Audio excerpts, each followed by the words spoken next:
It's National Chemistry Week, and at Apologia we want to celebrate chemistry. I'm Sherry Seligson, and one of the authors of Apologia, and I want to do something that's really fun as a part of this celebration. We're going to actually make hummus, and this process of making hummus involves lots of chemistry. In fact, one of the components of this process is really exciting to see. Now, hummus is something that's become much more popular to make over the last decade or so, and I've actually grown up making hummus. It's a family recipe that I have, and so I want to share that with you today. We're actually going to use my family recipe, but I want to show you the chemistry that's involved in that recipe as well. The first major component of hummus involves chickpeas. Now, these are cooked chickpeas. You can take dried chickpeas and cook them yourself, or you could use canned chickpeas and just drain them. There's about 3 cups of chickpeas I'm going to add to my food processor. You could use a blender, but I'm using a food processor because it's easier for you guys to see what's happening. So I'm adding that, and then I'm also going to add some of the liquid from the chickpeas. Now, you can use the liquid that you cooked the chickpeas in, or you can use some of the liquid, the brine that the chickpeas come in a can. So I've got about 3/4 of a cup of liquid. It just makes it the right consistency. All right, and 2 more ingredients involve garlic and salt. I have about 4 cloves of garlic. I like lots of garlic in mine. If everybody's eating it, then it's okay, right? And then I also have 2 teaspoons of salt that I've added to this. Now, I finally chopped the garlic, and I've also kind of smashed the salt into the garlic. The reason why you do that is because the salt crystals mechanically break up the garlic and enable some of those beautiful garlic oils to come out. And so that makes it taste good. That's a nice little cooking tip. So I'm gonna take these and add this to my mixer as well.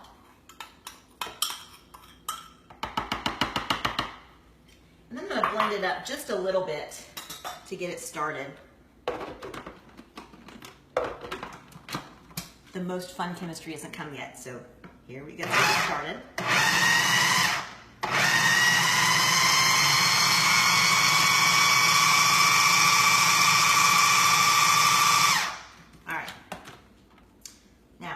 The last 2 ingredients we want to add are tahini paste and lemon juice. When I was originally shown how to make this, I wasn't given any measurements. There's about 3 large serving spoonfuls of tahini paste that I have in the bowl. And I was told to just add enough lemon juice to thin out the tahini paste until it's the consistency of like a loose gravy. And so as I was looking at this, I thought, oh, it's not going to take very much to thin that out. But I was wrong. I'm going to show you, first of all, what's going on. So I'm going to take some lemon juice. I'm going to add a little bit and then start stirring it up. And I want you to see what happens as I do that.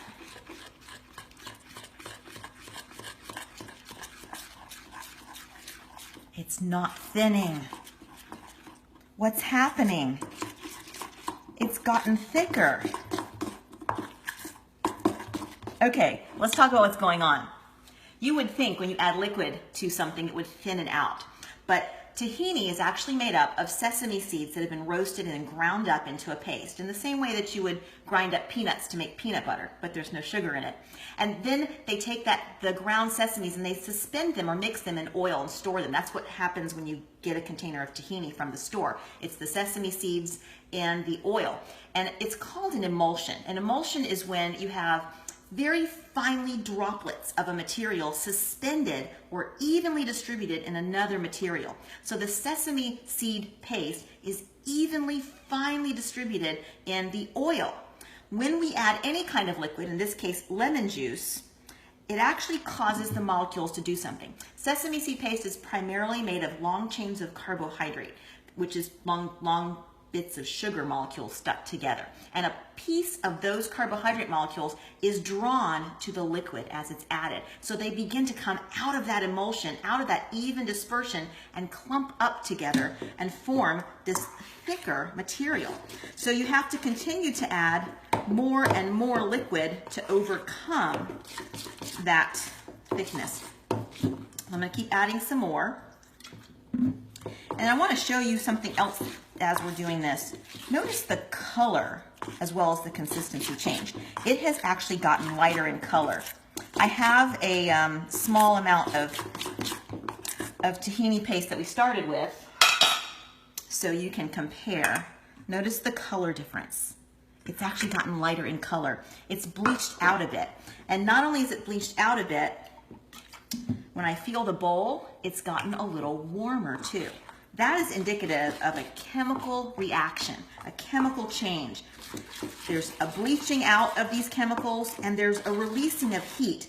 That type of reaction is called an exothermic reaction when heat is released, and that helps you, gives you a clue that something chemical is going on. There's a chemical change actually happening here. So I've got it thinner now. I'm gonna add a little bit more, but think about all the things we've talked about chemistry-wise so far in this process. We have talked about emulsions, we've talked about bleaching, we've talked about clumping together, we've talked about exothermic reactions, and all in the process of making hummus. Okay, let's see if our consistency finally is like thin gravy.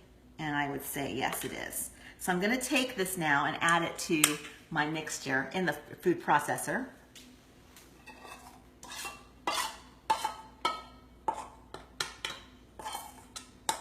There we go. I'm going to blend it up.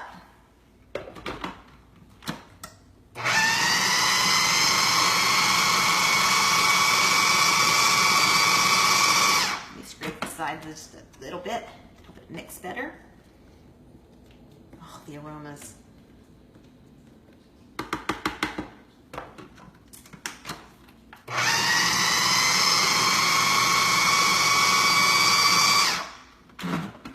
And there you have it. I'm going to taste the results. Cooking is chemistry.